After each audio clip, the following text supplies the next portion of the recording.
What if I told you that the Ark of the Covenant, the sacred chest crafted under God's direction, has been found? The Ark, which is mentioned in the Bible, has been the subject of countless mysteries, supernatural experiences, and even wars. But what does it truly mean? And why is it so important to our faith today? In today's Bible study, we'll uncover the secrets of the Ark, explore its incredible history, and reveal the spiritual truths it carries for every believer. If you're ready to discover how this ancient artifact connects to God's plan for your life, watch until the end. You won't want to miss this. Have you ever wondered where the Ark of the Covenant is? What secrets does this sacred chest hold? Why has it been so important for thousands of years? In the Bible, we read about an extraordinary object, the Ark of the Covenant. It wasn't just a box. It was a symbol of God's presence, His power, and His promise to His people. But what exactly was the Ark, and why is it so significant? Let's uncover the mystery. The Ark of the Covenant, as described in the book of Exodus,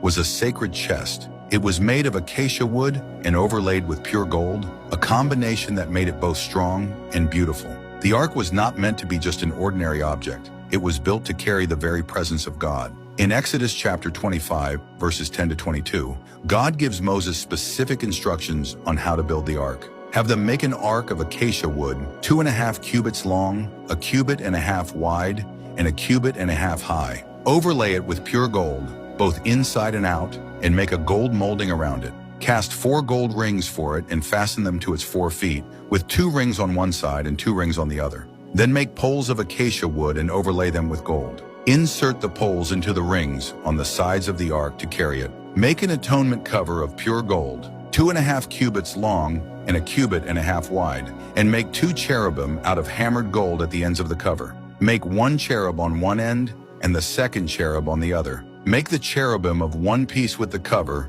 at the 2 ends. The cherubim are to have their wings spread upward, overshadowing the cover with them. The cherubim are to face each other, looking toward the cover. Place the cover on top of the ark and put in the ark the tablets of the covenant law that I will give you. This chest would hold items of great significance: the tablets of the 10 Commandments, Aaron's rod, and a jar of manna. These items were not just historical artifacts, they were physical representations of God's covenant with His people. They served as constant reminders of His promises, His provision, and His law. Let's break down the elements that were placed inside the ark. The 10 Commandments, God's law, which was given to His people, served as the foundation of their relationship with Him. These commandments were not just rules, they were the blueprint for living a life that honored God. Aaron's rod, which miraculously budded, represented God's authority and the chosen leadership of Israel.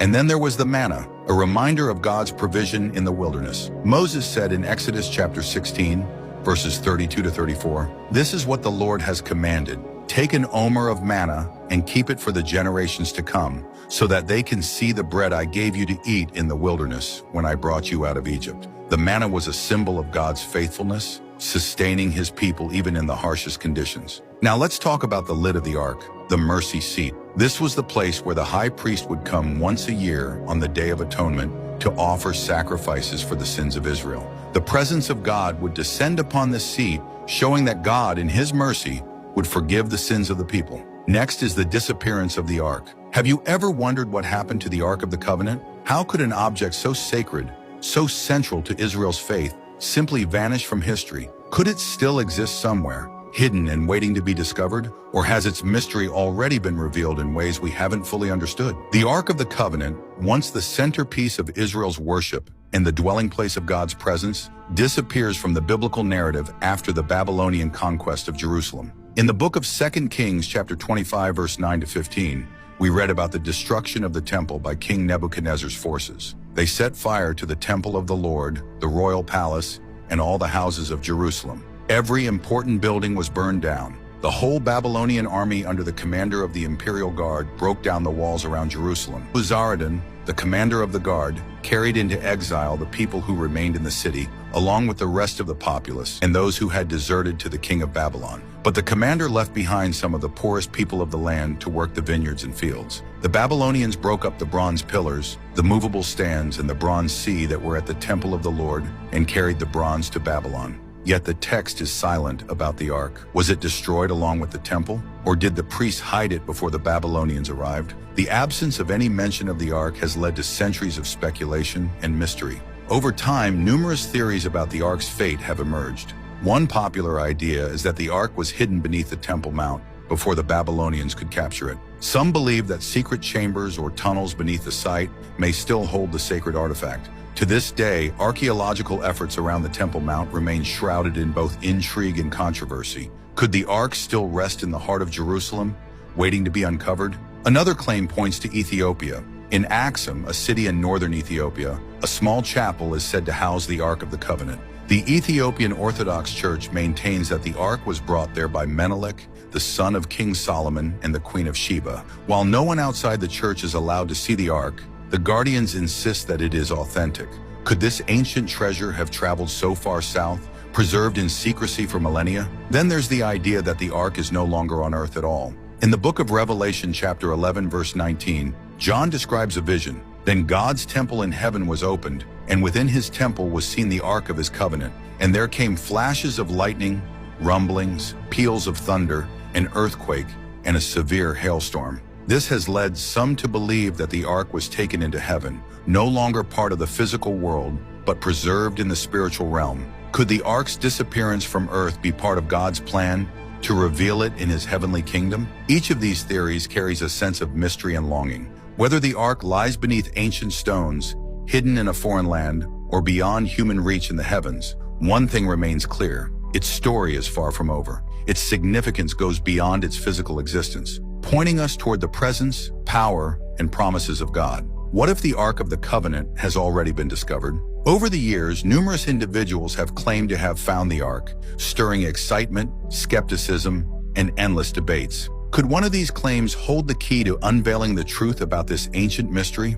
Modern claims of the Ark's discovery have captured the world's imagination. Archaeologists and adventurers alike have ventured into deserts, caves, and ruins, hoping to uncover this sacred relic. Some say the Ark was found beneath the Temple Mount in Jerusalem, hidden in chambers deep below the ancient city. Others have pointed to Mount Nebo in Jordan, believing the Ark was hidden there before the Babylonian conquest. These sensational claims spark hope, but with little verifiable evidence, the mystery continues to linger. One of the most controversial claims comes from an adventurer named Ron Wyatt. In the early 1980s, Wyatt announced that he had discovered the Ark of the Covenant beneath the site of Golgotha, where Jesus was crucified.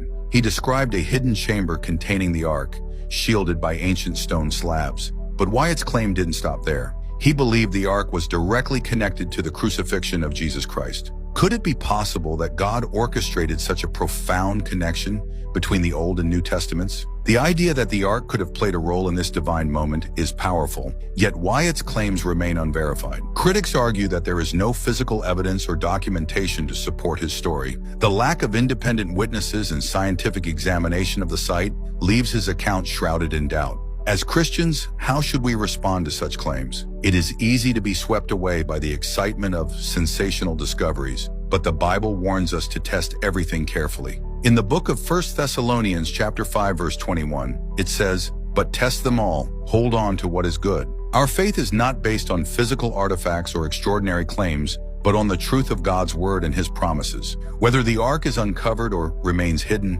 its true significance lies in what it represents: the unchanging presence of God and his eternal covenant with his people. Let's talk about the spiritual symbolism of the Ark. The Ark wasn't just a sacred box, it was a divine foreshadowing, a shadow of someone greater. Everything about the Ark points to Jesus Christ. The Ark carried the stone tablets of the law, which Jesus perfectly fulfilled. It carried manna, the bread from heaven, just as Jesus declared in John chapter 6 verse 35, "I am the bread of life." And it carried Aaron's budding staff, a sign of God's chosen leadership, fulfilled in Jesus, the King of Kings and Lord of Lords. Even the way the Ark was built foreshadows Christ. Made of acacia wood and overlaid with gold, it represented Jesus' dual nature, fully human yet fully divine. Every detail of the Ark whispers his name, inviting us to see its deeper purpose. With Jesus, the Ark's role finds its ultimate fulfillment. In the Old Covenant, the Ark symbolized God's presence among his people. But with the New Covenant,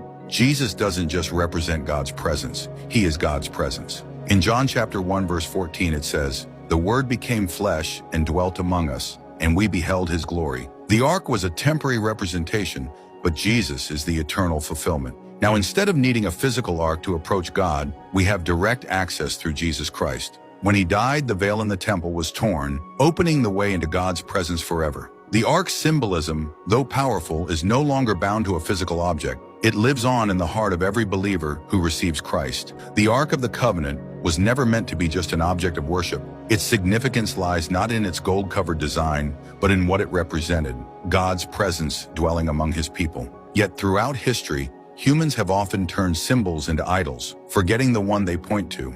As Christians today, we are reminded in John chapter 4, verse 24, God is spirit, and his worshipers must worship in spirit and in truth. Whether the ark is found or remains hidden, its purpose was always to direct our focus to God himself. The ark also teaches us about the holiness of God. Living a holy life isn't about following rules. It's about reflecting the glory of God in everything we do. Just as the ark was set apart, Christians are called to be set apart for God's purposes. If this video has sparked your curiosity or deepened your faith, don't keep it to yourself. Take a moment to like and share this